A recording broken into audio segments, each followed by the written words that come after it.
وبعد أن عانيت الكثير فيك، وبعد أن تألمت، قررت الآتي: أن أسامح من جرحني، وأن أعبر عندما أحب، وأن أغير حياتي.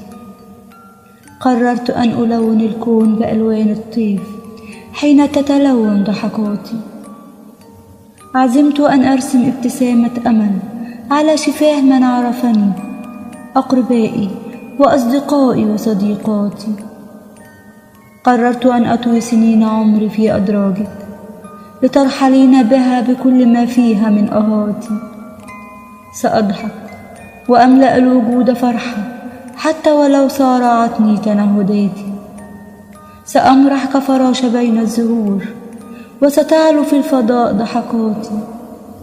سأبعث السعادة لمن حولي وأشاركهم فرحتي، وأنسج معهم من جديد ذكرياتي. عذرا يا سنتي الراحلة، فلم أأخذ منك سوى شخصا مريضا باكيا عاجزا في تحقيق طموحاتي. عذرا يا سنتي الراحلة، فارحلي وخذي معك كآبتي وحزني ودمعة باتت على خدودي.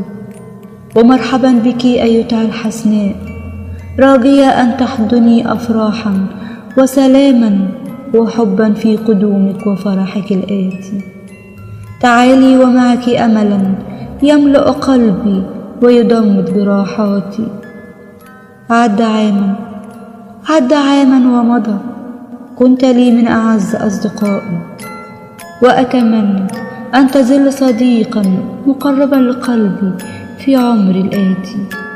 كل سنة وأنتم طيبين يا أعز ما في حياتي.